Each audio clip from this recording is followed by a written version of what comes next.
Hey, welcome, family. Thank you so much for tuning in this evening. Thank you, thank you. Let me know once you are on. I see Lebu's on. Thank you, Lebu. Welcome, Quincy. I see you. Makosi, thank you. Shakira, welcome. Jolene, you are most welcome. Please let your friends know we are on.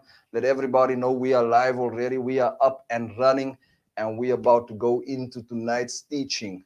So just share this link with somebody, share this link with a friend, and let everybody know we are ready for this evening's presentation. Pastor Lawrence, I see you. Always so good having you on, man of God. Thank you so much for joining us. My good friend all the way from the Copper Belt in Zambia, Dr. Justine Likuka. Powerful man of God doing an amazing work for God out in the Copper Belt in Ndola. It's a section of the nation of Zambia. And Dr. Justine is doing a great work for God in the city of Ndola. They call that section the Copper Belt. So good to see you, my friend. Jason Fatkid Music, so good having you on. Thank you so much for tuning in. Moses, I see you as well. Another guy from the Copper Belt, my son Moses, all the way from the Copper Belt as well. We have the Copper Belt in the house tonight. Zambia's in the house. Angus Kipido, I see you as well. Thank you so much, man of God. Please let your friends and family come on. Let them know we are live. Let them know we are live. Let them come on. Just share this link tonight. We are dealing with a very interesting subject that I've titled The Spiritual Dynamics of the Workspace. The Spiritual Dynamics of the Workspace. And I'm going to get into that teaching very, very shortly. But that is what we are speaking on this evening. Share the link with somebody, invite a friend, let the family know that we are on, we are ready to roll. We are here. Monique Badenost, I see you as well. Thank you so much for tuning in and joining us this evening. We're going to give a few more people a chance to come in, and then we're going to jump into the teaching this evening. This teaching tonight is for people that are in the workspace and really do not understand, or are trying at least to understand, the spiritual dynamics that governs the workspace. And that is what I want to speak on this evening, because the workspace is very much spiritual. Whether you are in corporate employment, whether you are running your own business, those things are very much spiritual. And I want you to get on, get your friends on, get your family on. We're going to run. Sajida, I see you as well. Thank you so much. Kim Jordan, all the way from the US. Thank God for your health as well. We are so excited to have you on, Kim. We've been praying for you, and we can see that you are running hard. Almarie, I see you. Thank you. Again, just quickly before I get into the teaching, you are more than welcome to join us on our private Telios community platform. This is where we stream our Sunday morning services. We are busy on that particular platform with a teaching that we have titled Show Up. And yesterday we were looking at how the dynamics of shame and guilt stops you from showing up, and how it can cripple you, diminish your authority. And it was just a profound teaching. You have to meet us at an art farm to experience what we are experiencing every Sunday by the grace of God. God has just been so faithful to the local church, Telios, and we are excited about the doing of God in the house. I see you, Mersha. I see you all the way from Veldrift, West Coast. I see you. Menzi, so good to have you on. Powerful young man that I love so much. Just a solid thinker. So good having you on, Menzi. I see you. Lillian and Porfu, thank you. Johan Stemmet, thank you. Thank you, thank you, thank you. Get some more of your friends and family on. I'm going to get into the teaching shortly.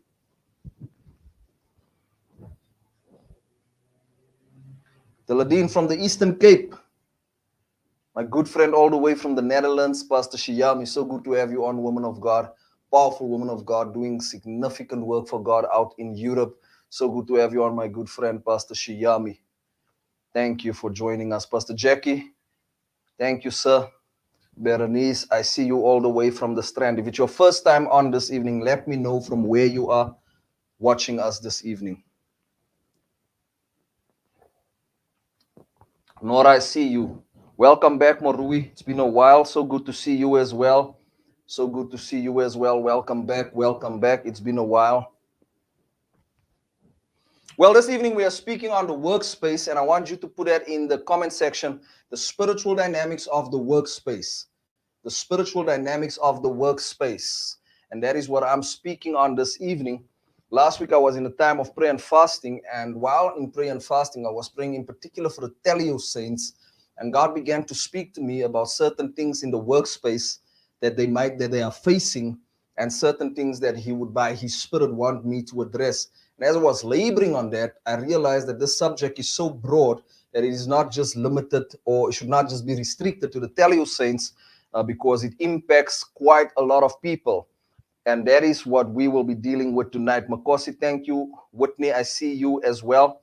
And so this is what we are speaking on this evening, the spiritual dynamics of the workspace. And I'll see how far we go with this particular teaching, because we want to look at the spirituality in the workspace. That is really what we want to look at, because sometimes as Christians, we deal with so much in the corporate space, so much in the workspace, and the tendency from us at times is to take things for granted and not really place the spiritual weight on things that it deserves. And that is what I want to look at this evening. Sean Gulayat, I see you. Shakira, I see you. Bion, I see you. Leandre, welcome. Let's go into the scripture and let's get going. Daniel chapter 6. Daniel chapter 6. Quite a lengthy reading. I don't want to read all of it, and you can read all of it in your own space and time. Kennard is in the house as well. Kimberly, so good to see you. I trust the little one is good. And her husband are in ministry. They had a baby some time ago, and it's so good to see you on as well. Thank you. So we are going into Daniel chapter 6 from verse 1 to 9. Daniel chapter 6 from verse 1 to 9. And again, I want us to look at this because this is a picture of what the workspace looks like and what happens in the workspace. A very, very clear picture of what happens in the workspace. And all of us at some level in our journey have dealt with this thing. We're going to look at a few things tonight. I want to speak on competence and compliance and why that is spiritual in its nature. Daniel chapter 6, verse 1 to 9. Put that in the comment section. The spiritual dynamics of the workspace. The spiritual dynamics of the workspace. It's going to be a bit weighty this evening. We're going to go in strong. Amen. So let's go. It pleased Darius to set over the kingdom satraps to be throughout the whole kingdom, and over them 3 high officials, of whom Daniel was one, to whom these satraps should give account, so that the king might suffer no loss. So that the king might suffer no loss. Verse 3. Then this Daniel became distinguished above all the other high officials and satraps, because an excellent spirit was in him. Daniel set himself apart because he had an excellent spirit. And the king planned to set him over the whole kingdom. The king planned to set him over the whole kingdom. Then the high officials and the satraps sought to find a ground for complaint against Daniel with regard to the kingdom, but they could find no ground for complaint or any fault, because he was faithful, and no error or fault was found in him. Then these men said, we shall not find any ground for complaint against this Daniel unless we find it in connection with the law of his God. Unless we find it in connection with the law of his God. Now, I want you to see the transition there. The conversation starts out in competency, but then the conversation now shifts into issues of compliance. I want you to see that movement between competence and compliance. We are speaking about the spiritual dynamics of the workspace. Verse 6. Then these high officials and satraps came by agreement to the king and said to him, O King Darius, live forever. All the high officials of the kingdom, the prefects, the satraps, the counselors, the governors are agreed that the king should establish an ordinance and enforce an injunction that whoever makes a petition to any god or man for 30 days, except to you, O king, shall be cast into the den of lions. Now, I want you to see how flattery comes into play here. And we're going to deal a little bit with how the things that we have an affinity with becomes the foundation for witchcraft against us. The things that we have an affinity with becomes the foundation for witchcraft. We're going to look at that a little bit later. Now, O king, establish the injunction and sign the document so that it cannot be changed according to the law of the Medes and the Persians, which cannot be revoked. And on the basis of that, King Darius signed the document and the injunction. We are speaking on the spiritual dynamics of the workspace. If you have not done so, put that in the comment section for me and put in a foundational text this evening. Daniel chapter 6, verse 1 to 9. Put that in the comment section if you have not done so already. Invite somebody that's having a hard time at work. Invite somebody that's struggling at work. Invite somebody that's just not aware as to what's happening in work tonight. Their deliverance has come. Amen. Now, let me start off by saying to you, the workspace has no neutral ground. We're talking about corporate employment. The workspace has no neutral ground. The workspace is always dealing with issues of light and issues of darkness. It is always dealing with issues of light and issues of darkness. One of the assumptions that we make as Christians is that it is just a neutral ground. You have to understand that anytime we go into a space that is driven by profitability, territory will always be contested along light and darkness. I'll say that one more time. Anytime you go into a space that is driven by profit, territory will always be contested along the lights of light and darkness. There's no neutral space when profits is at the core of what is driving the agenda in that particular space. So where there's profit, where there's power, there's no neutrality.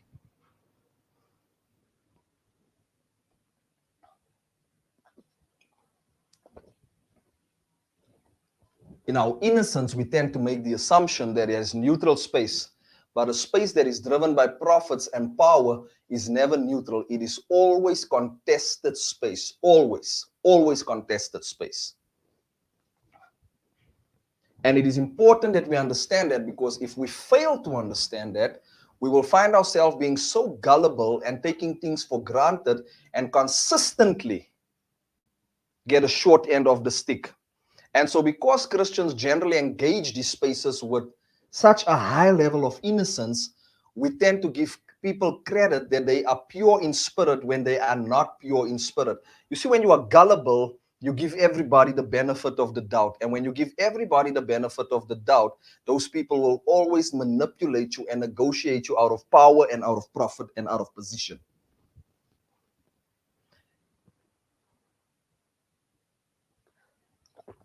So there's no neutral ground where profits drives the agenda. This is true in the corporate workspace. This is also true in politics. This is why you see when political nations, when nations go to war, there's no neutrality. It is either the nation sides with the USA or the nation sides with China or the nation sides with Russia, but there's no neutral ground. And it is important that we understand that, because failure to understand that makes you gullible. And when you are gullible, you find yourself surrendering space where you should be subduing and where you should be able to attain a higher level of influence. And so that gullibility generally relegates you to second best in a place God has called you to lead. It is important that you understand that. And when you understand that, you will then begin to understand the reason why God graces you with competence. God does not grace you with competence solely so that you can be paid at the end of the month, but God graces you with competence so that the kingdom can increase its footprint where it matters most.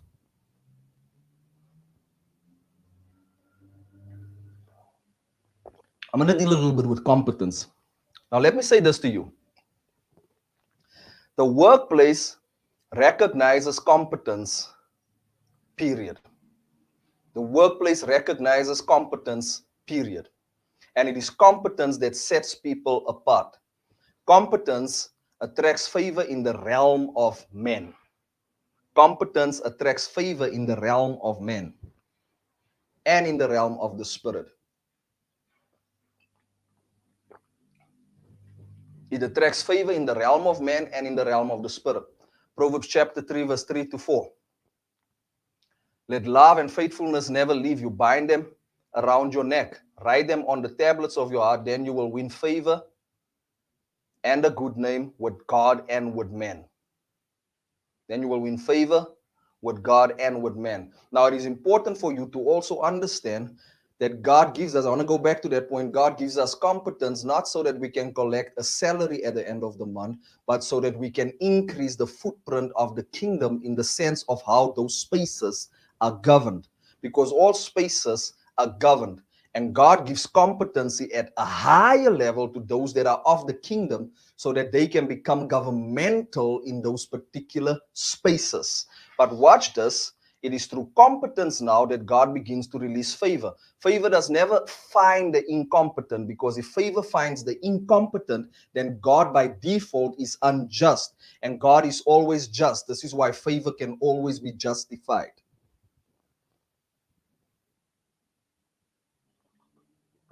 But watch this. It says, let love and faithfulness never leave you. Bind them around your neck. So the scripture is addressing the competent. And then it says, if you're competent, let love and faithfulness never leave you. Bind them around your neck. Write them on the tablet of your heart. Then you will win favor and a good name in the sight of God and in the sight of men. Now watch this. Faithfulness is driven by love. And if you don't love, you cannot be faithful.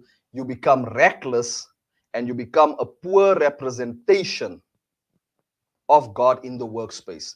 Now, why is it that God would use words like love and faithfulness in the workspace? Because if you do not love the space you are in, you will never be able to give faithful service to that space. If you don't love the job that you have, you will never be able to give faithfulness to that job. And so love becomes a prerequisite for competence, because if competence is not established on the premise of love, then competence becomes unfaithful in how it expresses itself, and a competent person can be deemed an incompetent person because the agenda is not driven by love, and it thus deems him unfaithful. And this is why you would see brilliant people go from being brilliant to just going on and being worse and being pathetic. And the reason for that is when love leaves their heart, faithfulness is impacted.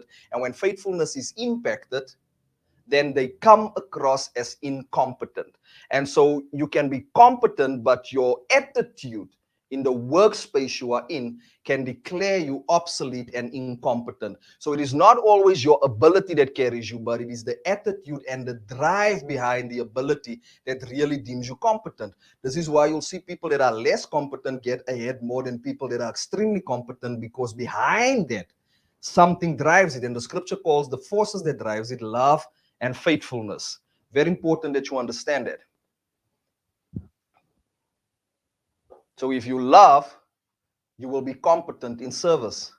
If you don't, you won't give maximum to a particular assignment, and you would be deemed incompetent in a particular field. And you, if you are honest with yourself, you will be able to track that in your own journey. We don't serve based on ability. We sometimes serve based on attitude.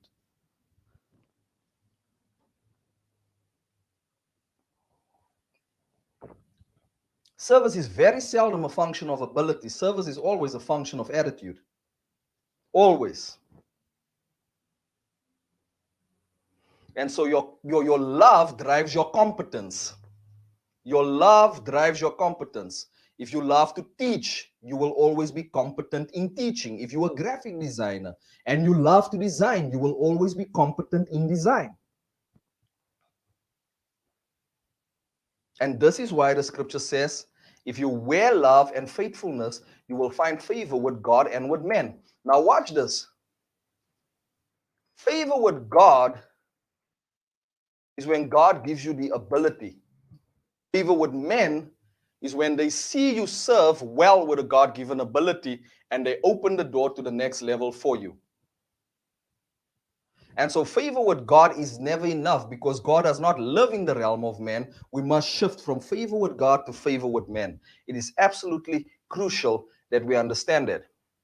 So incompetence is not necessarily an issue of ability.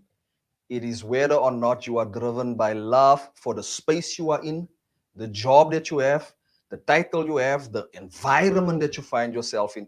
And that becomes the driving force of competence. Where people love, there is high level of competence.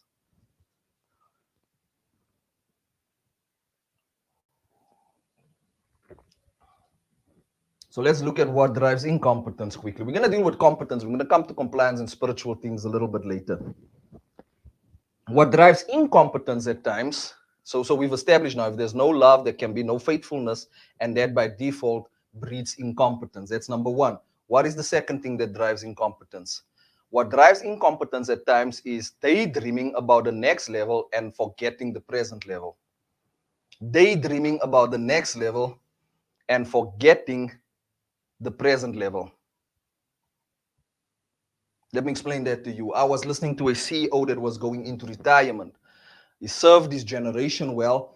And I was listening to his closing speech. He was going into retirement. And the CEO made a very, very profound statement that stayed with me. It stayed with me for a very long time. To this day, I remember the man's words.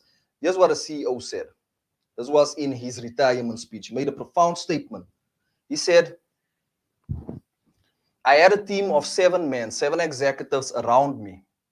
I had a team of 7 executives around me. All of them knew how to do my job, but they were all dismal at their job. This was the retirement speech of a very prominent CEO. And in his closing remarks, he said, I had 7 executives around me. All of them knew how to do my job, but they were dismal at their own job. And that was absolutely profound, because what a CEO was implying was that their competencies was geared towards their ambition, not their present position.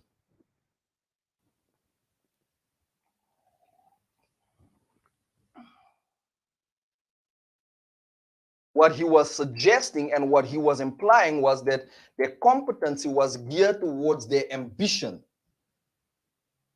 not towards their present position, and thus declaring them unfit for the space they were occupying in that particular moment, because they had a fascination with the next level. Now, watch this. Incompetent people daydream about their boss's position.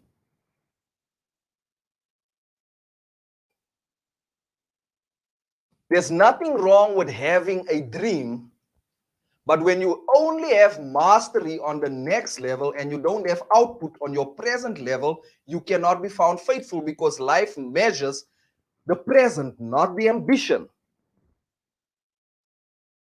And so this CEO, in his wisdom, made this profound statement. I want to say it one more time. He said, I had a team of 7 executives around me.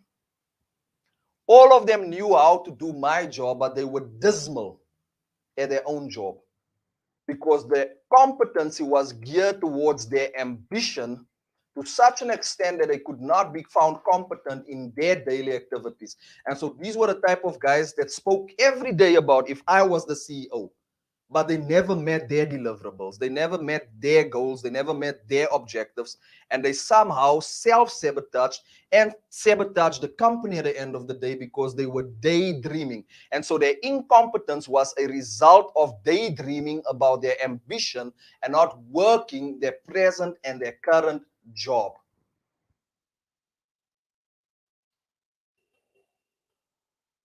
And so the workspace does not reward your ambition. It rewards your job. Christians need to understand this. The workspace does not reward your ambition. It rewards your job. It's not about if I was the boss. Nobody rewards you. You don't get paid for if you were the boss. You get paid for who you are. And it is so key and so crucial that we understand that. And so competency is driven by love and faithfulness. And number 2, competency is driven by a commitment to our job and not a higher commitment to our ambition. We don't spend our time daydreaming about if I was the boss. We do our work. It is key that we understand that.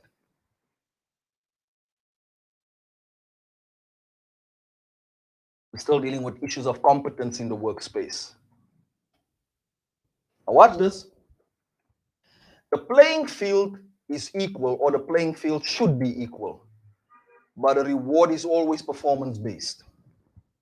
Reward is always performance-based. The playing field is equal, or it should be equal, but the reward is always performance-driven.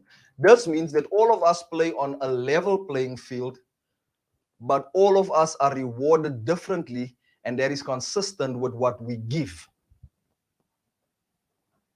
That is consistent with what we give. And so generally when you hear people speaking about we all deserve the same thing, that becomes a tool of manipulation for the incompetent. That becomes a tool of manipulation for the incompetent, because incompetent people cries for equality when competent people are compensated and rewarded. They feel hard done when hard workers get something. They feel hard done when hard workers get something. And so people that are not performance driven are always looking for injustice to justify their lack of performance and output. This is why you will notice in any workspace, the ones that are not hard workers are always looking for injustice. And make no mistake, we are not gullible. We know there are places where there's injustice, where there's unfair treatment. We understand that. But we are talking about an environment and a space where things are actually, right, where things are actually accurate. Such people are always looking for injustice because it is a scapegoat that they create for their lack of performance and their lack of output. Let me put it to you this way. Poor workers always become activists. Put that in the comment section. Poor workers always become activists.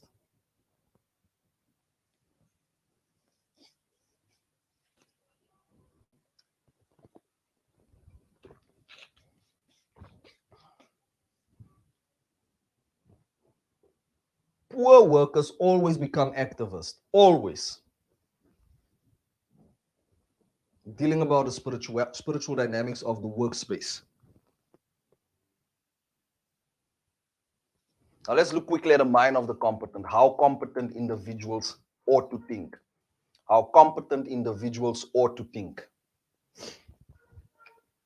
Number one, very basic things. We're getting into the deeper things. Very basic things. Number one, know your job and do it. This is the marks of the competent.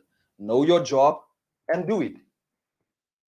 Know your job and do it. And if you can excel at it, even better. Number two, the mind of a competent worker.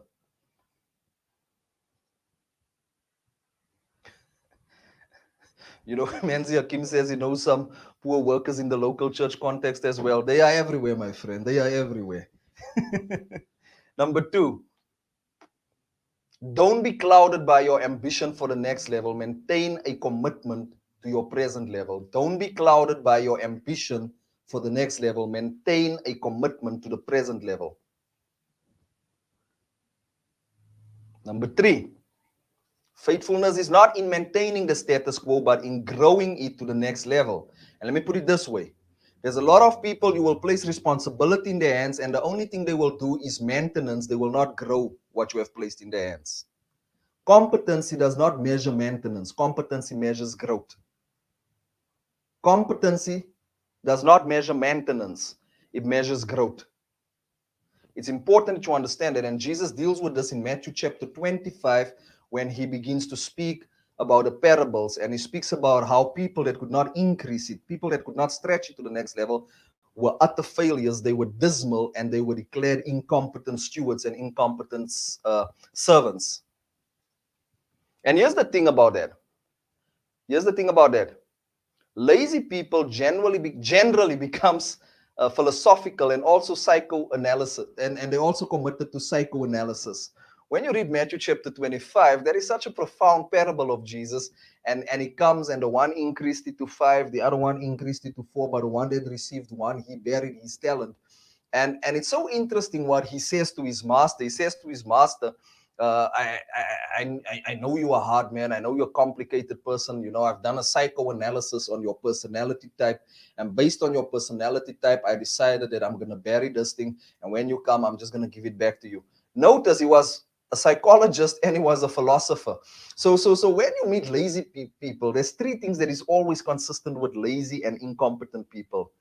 They are by default psychologists. They are by default philosophers. And they are by default activists.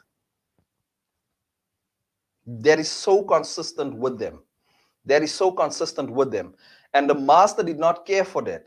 He wanted results because he didn't want him to maintain the status quo. He wanted him to stretch this thing and to grow it to another level. Number 4. And I think we've dealt with it. Don't let missed opportunities turn you into an activist. Don't let missed opportunities turn you into an activist. Fight for what is right, but make sure that what you are fighting for is not a convenient excuse for your laziness and your incompetence. Fight for what is right, but make sure that your fight is not an excuse for your laziness and your incompetence. Don't cry for pity when you should be delivering results. That is weak and it is manipulative, and everybody can see through that. It is weak and it is manipulative and it is not kingdom-like. One of the things you have to understand, if you're a child of God, you don't look for pity.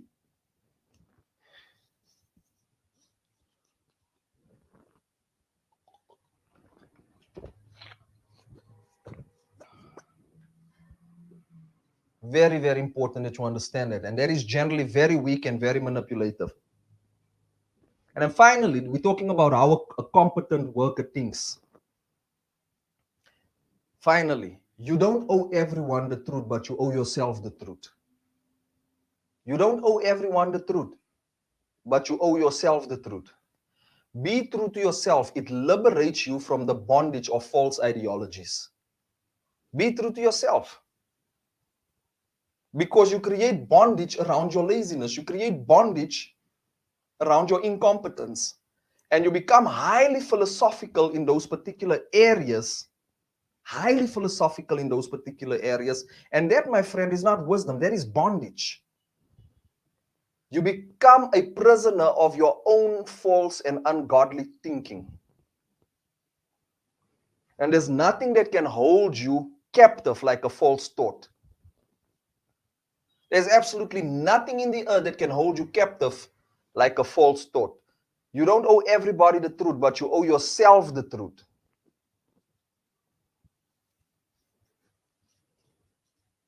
I mean, if you're not going to be truthful with those that employ you, those that lead you, at least be true to yourself.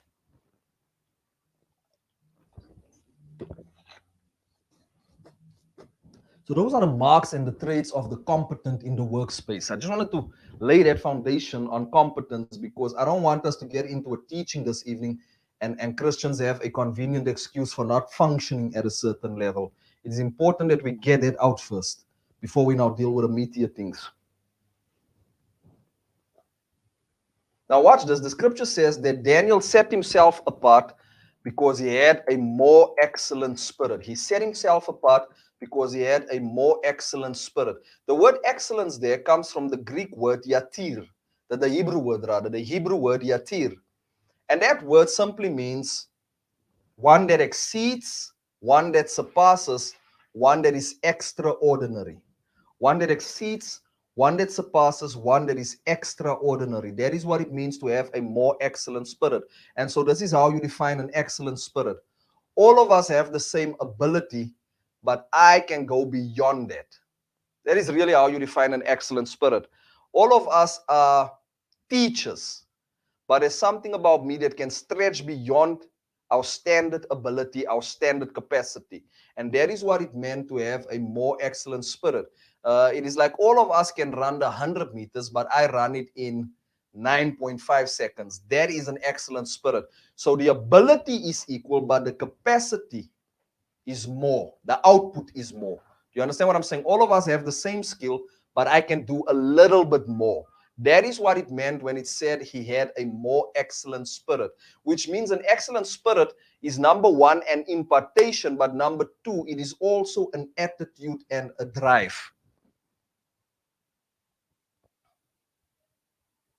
Now watch this. Watch this. Daniel had his competence established in Babylon. When competence is established and the enemy finds that he cannot pull you from that space, the enemy's weapon becomes compliance. When competence is established and the enemy finds that he cannot pull you from that particular space, his second weapon becomes compliance. And so the first weapon that a workspace works with is competence. But if it finds you to be competent, it shifts to what we call compliance. It shifts to what we call compliance. Compliance simply means conforming to a rule, conforming to a standard, conforming to a specification. That is simply what compliance means. Now watch this. Not all compliance is bad, And we cannot generalize it like that. But we must have the sense to make a distinction between compliance that is correct and compliance that is a trap. It is very important that we understand that. So not all compliance is bad, but the onus rests upon you as a child of God to make a distinction between compliance that is correct and compliance that is a trap. Because some compliance is necessary to sustain the culture of the workspace, but at other times, compliance is developed as we go along so that it can set the trap for those that have a more excellent spirit.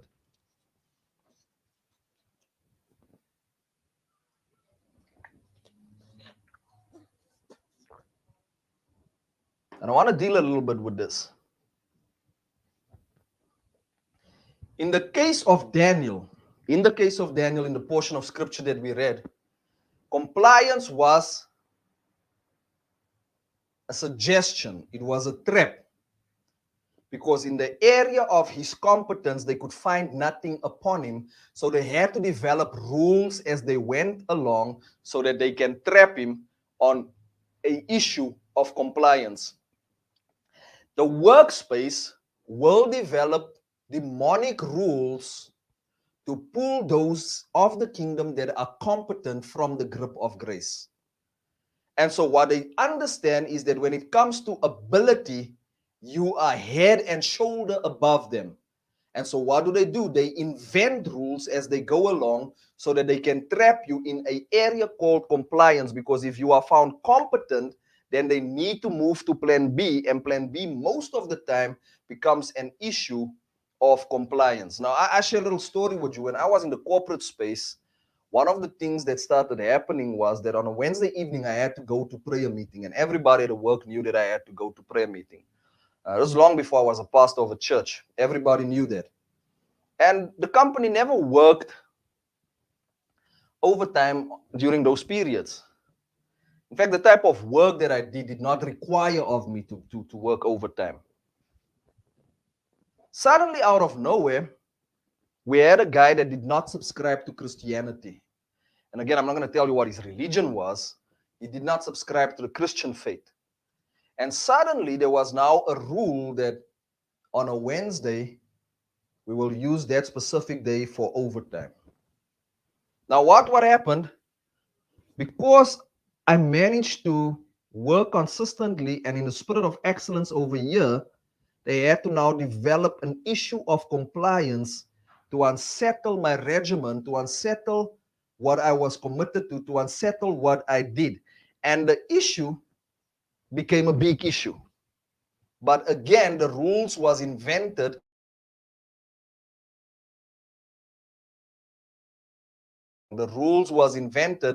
as we went along. Now, this is what I mean when I say compliance can be very deadly. And so not all compliance is bad, but the onus rests upon you as a child of God to see when compliance becomes a trap. And so in the context of Daniel, these men said when it comes to his competencies, we've got nothing on this boy. Nothing. So here's what we're going to do. We know he's committed. Let us come up with an issue of compliance and trap him in the issue of compliance. And this is then when compliance now became a demonic weapon. And it is critical for you to identify this, because when you begin to increase your momentum in the corporate space through your competence, one of the things that will come after you as a demonic agenda is issues of compliance.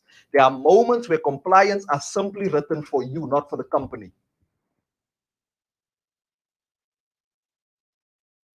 And the objective of it is to frustrate you to such an extent that you jump ship prematurely, that you abandon your opportunities in the workspace, that you become frustrated, and that you start looking for something else, because there's no neutral ground in environments that is driven by profit and position. Now let us quickly look at a few lines here. I want to look at how to identify when compliance is anti-kingdom. In the case of Daniel, we're going to look at Daniel here. How to identify when compliance is anti-kingdom or when compliance is demonic. Number one, compliance was a trap to eliminate him from running for the position as head. Compliance was a trap to eliminate him from running for the position as head. They knew that he was a man of faith. They knew he would pray. So that became a contentious issue. If he had to choose between his job and his God, he was going to choose his God. They knew that. Are you with me? And so it became a trap to eliminate him from the running for the position. Number two, compliance for them was protecting the status quo. Compliance for them was protecting the status quo. Remember, a standard can be drafted to maintain normalcy because the kingdom is always disruptive. A standard can be written to maintain normalcy because the kingdom in its very nature is disruptive. So watch this now. I'll give you an example of what I mean with that. If the modus operandi of that particular division that Daniel was to head was driven by corruption, Daniel becoming number one would disrupt what is normal in that environment, and Daniel would now implement a system where they have to increase with integrity and not increase with corruption, because Daniel is going to reward competence, he's not going to reward corruption. And while I'm on this corruption issue, here's the thing with corruption. Corruption makes people rich, but corruption kills creativity. If I can pay my way to the top, I no longer have to think. It stifles my creativity. It stifles my creativity. And this is why you would notice in Africa, we produce multi-millionaires year in and year out, but the thinking capacity of Africa no longer exists. Because when people can pay their way to the top, they realize that there's no need for them to be creative to get to the top. And what corruption does is it kills and it stifles creativity.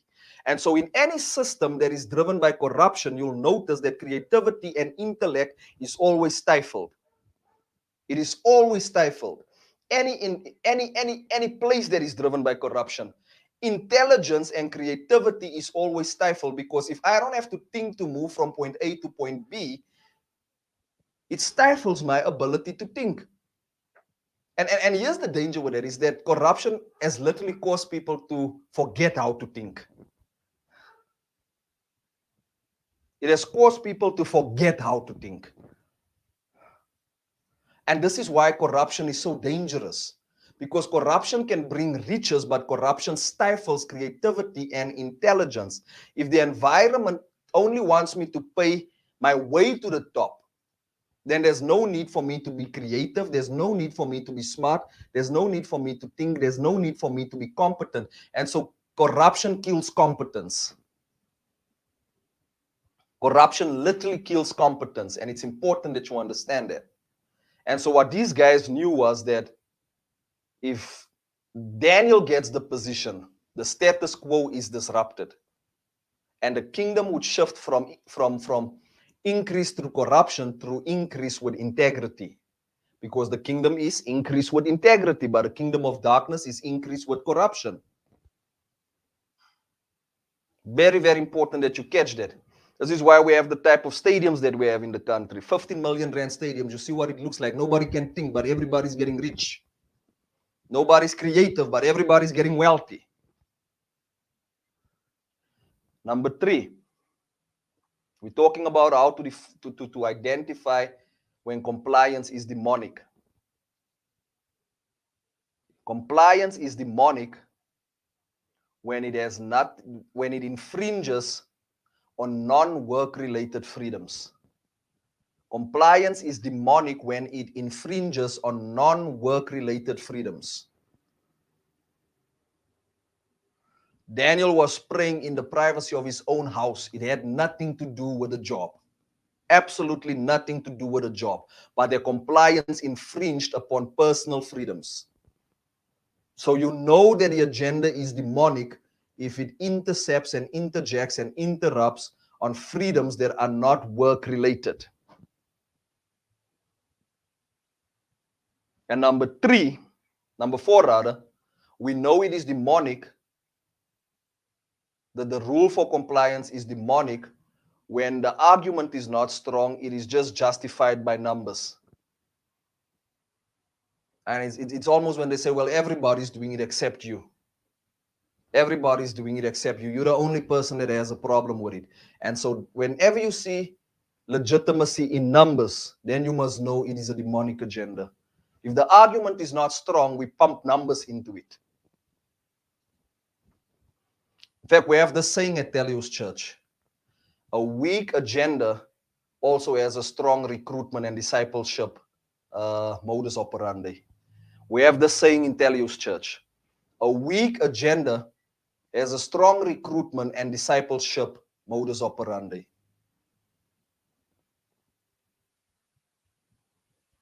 And it is important. So that is how you begin to identify that you are dealing with a demonic agenda. Now watch this now. In order for that agenda to be established, we have to function with what I call witchcraft. Witchcraft. In order for all those things to stand, in order for all those points that I highlighted to hold in the workplace, the individual that propagates that, the individual that pushes that, has to function in what we call witchcraft. And I'm going to define witchcraft for you quickly.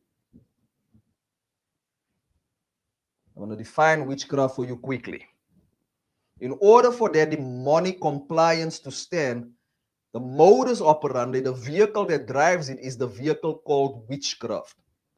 Put in the comment section witchcraft. We're going to look at what witchcraft in the workplace looks like.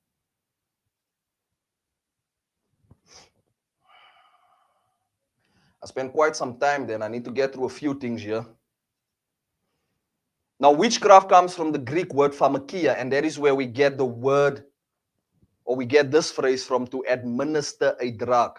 It comes from the Greek word pharmakeia, and I'll spell that for you. P-H-A-R-M-A-K-E-I-A, pharmakeia. And it means to administer a drug. That is where the word witchcraft comes from, to administer a drug. Now watch this. The drug is administered to take away the pain and the discomfort of a truth. The drug is administered to take away the pain and the discomfort of a truth. Let me explain that to you. In layman's terms. If you have a headache and you take a tablet, it just numbs the pain. It does not address the root causes of the headache. It just numbs the pain. You can no longer feel the pain.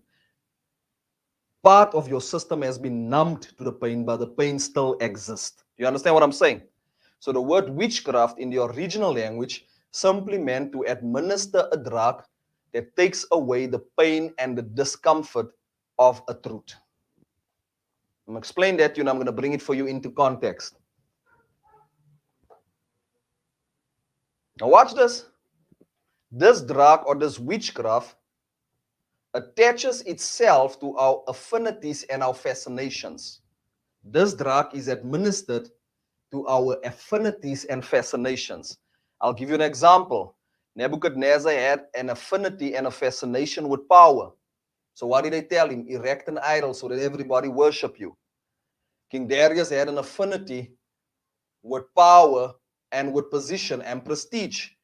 So how did these guys use witchcraft on him? They said, "Oh, king, don't let anybody pray to their God. Let them for the next 30 days pray only to you." That sounded good in his ears. So they administered a drug that took away the discomfort of truth. Are you following me? And that is how they were able to administrate witchcraft in the kingdom on a large level. Now watch this. In the workspace, the strength of witchcraft is consistent with the affinities and fascinations of people. In the workspace, the strength of witchcraft is consistent with the affinities and fascination of people. If someone loves power, it is easy to bewitch him with position. If someone is bound by a spirit of rejection, you bewitch him with acceptance. If somebody loves money, you bewitch him with money. And so what witchcraft does is it finds a loophole and a deficiency in your character, and it administrates a drug that takes away the discomfort and the pain of truth.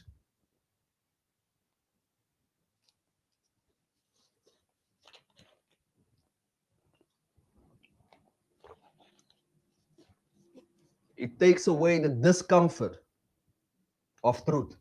And so if somebody is not doing his job and the boss says, you're not doing your job, to take away that pain and that discomfort, you have to administer a drug to numb him to that. And that is what it means when we speak about witchcraft in the workspace. Now watch this. The deficiency of somebody's character is always the door that is open for him to be bewitched in that particular area. And there are several signs we have to look at to identify witchcraft in the workspace. And so when we say witchcraft, I don't want you just to think of somebody beating a drum. I want you to think of somebody that knows how to minister and numb the pain and the discomfort of truth in a person. Somebody that feeds their ego. Somebody that feeds that false belief. Somebody that administers a drug to that thing which makes them feel better. Do you understand what I'm saying to you? And so that is the definition of witchcraft I want you to have as we deal with this teaching. I need to run through a few things quickly. So yeah, several signs that witchcraft is at work in the workspace. Several signs that witchcraft is at work in the workspace. Promotion comes via nepotism and corruption, not competency and integrity. Promotion comes via nepotism and corruption, not competency and integrity. Number two, you will know that the area is driven by witchcraft. The culture of the workspace excludes the one who is different, the one who has a more excellent spirit. The one that is doing his job, the one that is more excellent is marked, is labeled. That is the spirit of witchcraft at work. Number two, the leadership is bound by a spirit of flattery. The leadership is bound by a spirit of flattery. In other words, nobody speaks truth to power. Everybody just flatters them. And not just leadership, amongst them, amongst one another. Nobody speaks truth with each other. It is just driven by flattery. And the danger with flattery is that flattery is agendas disguised as compliments, and it is easy bait for the simple-minded. It is easy bait for the simple-minded. There are some people, you can just catch them with flattery. And this is what Paul meant when he said, who bewitched you? Who bewitched you? Who gave you a false impression? Who gave you a false impression? He calls that witchcraft. And so an environment that is driven by flattery, you would know that such a person is bewitched. Because here's the thing.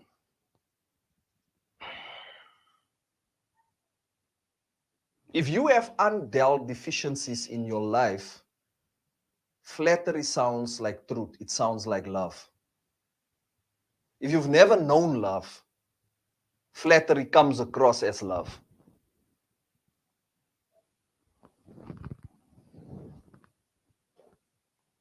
And then finally, you know that witchcraft is at work in the workspace because everyone despises the truth. Everyone despises the truth, and issues are generalized. They are never individualized. So here's what witchcraft will do. Witchcraft will not say Brandon did not do it. Witchcraft will say we did not do it collectively, because there's a fear in environments where there's witchcraft to confront head on. So it just generalizes. So everyone despises the truth, and things are generalized, never individualized. Never individualized. It's just generalized. And that generally shows you that there's a spirit of fear at work, because what does fear do? Fear avoids confrontation. Fear avoids truth. That is what fear does. And that is done to protect the guilty, because the guilty has you under the spell of their flattery. Now you can see that chemistry there, how those things are working, that synergy between these things. So let's go through it again. The signs that witchcraft is at work in the workspace. Promotion comes via nepotism and corruption, never competency and integrity. The culture excludes the one that has a more excellent spirit. The general modus operandi is flattery. There's no truth in that environment. Everyone despises the truth. Everyone despises the truth. The truth is almost like a forbidden language in those spaces. Nobody can be called lazy. Nobody can be called incompetent. Nobody can be told they dropped the ball. Anybody that is ever told the truth becomes offended. and just hurt, and everybody gathers around them because that person is a victim, there's no liberating power of the truth at work in that culture, in that environment. How do we uproot this? Let's deal with uprooting it. How do we uproot this? How do we uproot this? Number one, how do you deal with this? Develop a lifestyle of fasting and prayer. I cannot stress this more because it is through fasting and prayer that the scales begin to fall off the eyes of those that are bewitched. When somebody is bewitched, you cannot fix him with words. You have to address that in prayer. People do not know they are under a spell. That must be broken with fasting and prayer. It must be broken with fasting and prayer. And so when you have a lifestyle of fasting and prayer, you allow those that do not see to also see. We wage war in the flesh where we try to influence people's perceptions. That is fighting in the flesh. The weapons of our warfare are not carnal. They are not carnal, but they are spiritual. They are spiritual. And it is important that you understand, and this is why you will notice people that have a strong prayer life speak less. They don't say a lot. They don't say a lot. Because they have a strong prayer life and they'll understand that the scales can only fall off somebody's eyes through the spirit of prayer. Develop a lifestyle of fasting and prayer. And when I say a lifestyle of fasting and prayer, then I mean your fasting and prayer lifestyle is not driven by breakthrough, it is driven by intimacy. You don't fast and pray because you need a breakthrough. You fast and pray because you are intimate with the things of the Spirit.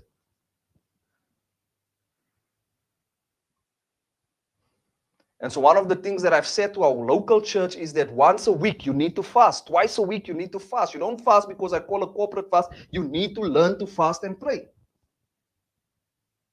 Last week we had a funeral and we could not even attend the funeral because all of us were fasting. We could not attend the fellowship afterwards because we were in a fast.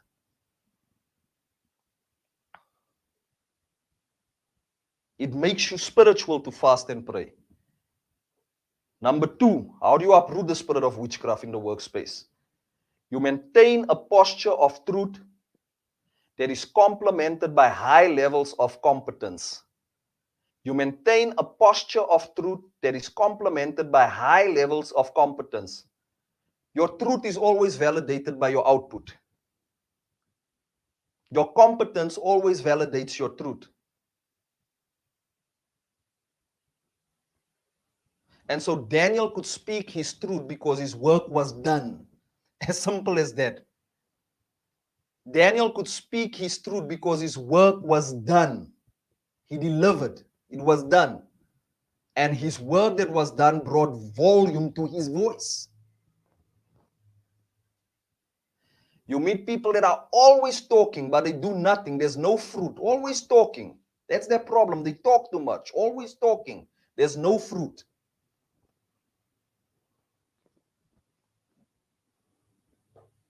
There's no fruit. Always talking. Always talking. But there's just no fruit. And so even though they speak the truth, there is not enough evidence to confirm that this is who they are. If your work is done, your voice is strong. If your work is done, your voice is strong.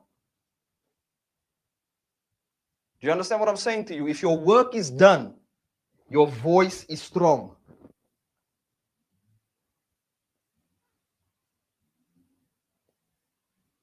And it is important that you catch that.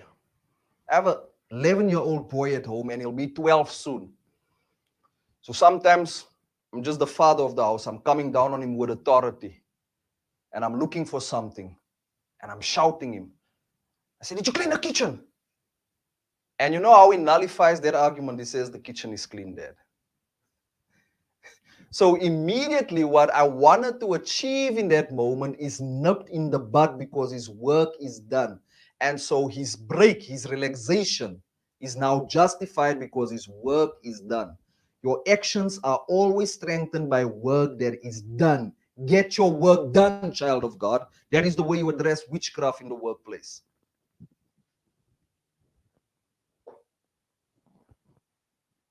That's why I don't... Wisdom with no work ethic behind it, I cannot listen to it. I switch off. I never listen to the wisdom of a lazy man. Never. I never listen to it. But I can listen to the wisdom of a working man. Number 3, how do we uproot witchcraft in the workplace? You serve in a spirit of excellence and you never allow dishonor to get into your heart. Watch Daniel. Daniel served Nebuchadnezzar, he served Darius, and he served Xerxes the king. All of them were heathen kings. All of them did not run or was not governed by his value system. But he never served them in the spirit of dishonor. He never served them in the spirit of dishonor. Because here's the deal with dishonor. Dishonor gets cast out. It never gets promoted. Never. It never gets promoted. It never gets promoted. Dishonor is suicidal. Dishonor is suicidal. Dishonor does not see processes through. Dishonor abandons ship prematurely. That is the spirit of dishonor. And so what Daniel did, even though he found himself in a hostile world called Babylon, he served in the spirit of excellence, and that became the vehicle that caused him to keep on rising, continuously rising, and to be in a perpetual state of promotion, in a perpetual phase and in a perpetual state of promotion. And so his promotion was strengthened and undergirded by the fact that he served honorably. Now, here's the question. Here's the thing you have to understand. In the workspace, you are not employed as a preacher. You are employed as a servant. And it is through the principles of servanthood that you uproot witchcraft in the workspace. And so these kings were not godly men, but Daniel served them in the spirit of excellence because he would not allow his faith position to corrupt his work position. And he begins to address that. Now watch this. He does not meet the compliance standard and he gets thrown into the lion's den. But God preserves him and protects him in the workspace to the extent that the king comes the next day and the king has faith that Daniel would come out of that. And when Daniel comes out of that, they tear up that compliance issue and Daniel gets promoted and the others get banished. That is so profound because Daniel was able to develop, number 1, a lifestyle of fasting and prayer. Number 2, maintain a posture of truth because his work is done. And number 3, serve in a spirit of excellence. And what did Daniel do? He was able to address witchcraft in the corporate space, subdue their territory, gain promotion in spite of, because he maintained a posture of holiness and he understood that this is how we wage war in the kingdom. Now watch this. Watch this. A lot of Christians want to decree their way out of things they have to work their way through. And Daniel is able to win over the king, to win over Babylon, because he understood a lifestyle of fasting and prayer, a posture of truth that is validated by his competence, and number 3, he served in a spirit of excellence and he never allowed dishonor to get into his heart. He was not debating with the king philosophy. He was serving. Is this what you want? This is what I'll give you. Is this what you want? This is what I'll give you. And what happens is witchcraft is dismantled in Babylon, and Daniel is promoted to a place of power, of influence, and of significance. And single-handedly, with the help of his brothers in the faith, they are able to conquer Babylon. There's a way we conquer Babylon. There's a way we conquer dark spaces. But you have to understand this. We're going to build a little bit more on this next week. We are going to build a little bit more on this next week, but I need to close here. So work with this. We are getting you to your level best in the workspace. Thank you again, family, for tuning in. And I pray that this word will help you as you navigate your way through the hostility of the workspace. Next week, we're going to deal with how the enemy uses things like stress, anxiety, fear, and worry to corrupt your output in the workspace, and how those things are demonically inspired and comes to sabotage your peace. We're going to look at some of those things next week. So work with this thing. God is going to honor you. God is going to help you. Thank you again for tuning in this evening. We are over our time. I did not even notice that, but you are welcome to sow. All the banking details are on the screen. Those of you that continuously sow, I want to personally thank you for your generosity your continued sowing into this platform. And I pray that God would multiply the same to you 1,000 times more. You are welcome to sow. All the details are on the screen. Work with this thing. We're going to get you through the workspace, and we're going to trust God for you to get to where you're supposed to be. Thank you so much, family. God bless you. Bye-bye.